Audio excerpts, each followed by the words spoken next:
This video is about task management, specifically for researchers and creators. You may have learned some basic time management already, so we're going to introduce you to some more concepts to help you as you grow and take on more and more responsibilities and advance projects. Time management is all about cultivating habits, knowing how to prioritize, having an organizational plan that works for you, and taking time to reflect on your tasks and goals. So let's talk about a few strategies for prioritizing your tasks. These are different ways to help you stop procrastinating and keep moving forward. One strategy is called Eat the Frog. This means start with the hardest, most unpleasant task first. Knock it out right away. Next is the 1 minute rule. This means if you can do it in a minute or less, just do it now.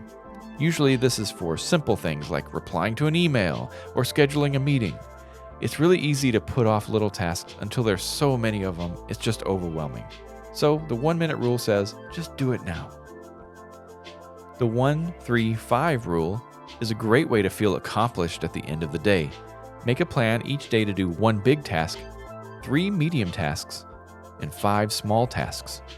It's easy to put off the big things and do small things. This can keep you moving forward on all fronts. The Pomodoro technique is primarily for keeping you focused. There are different timings for this, but basically you set a timer for 20 minutes, focus on your task and don't get distracted by alerts on your phone, etc. Then take a 5-minute break and then repeat a few times. It's a lot easier to concentrate on studying or working in 20-minute bursts rather than saying, I will study for 3 hours. Do, schedule, delegate, don't. This is a way to sort through your tasks and plan your days. Do means do it now, like the 1 minute rule. Do it later might mean planning that task for one of your 3 medium tasks for tomorrow. Delegate means someone else can do it, so ask them. And don't do it means that's not a priority. Let's just move on. So sometimes you do have to say no.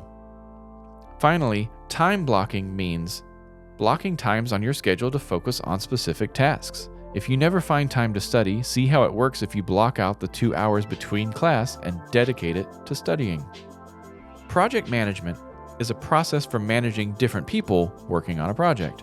You might have a supervisor working with some of these concepts, and you might consider applying them to your own personal work. Here are 3 ideas to consider for a bigger project. The most obvious is a good old-fashioned checklist. Especially if you can sort this into chronological order, you can quickly see your progress. Next is a Gantt chart. This is helpful for showing ongoing tasks that might overlap. For example, doing your literature review might overlap with your data collection. A Kanban board can be helpful for people who like to use Post-it notes and a physical board.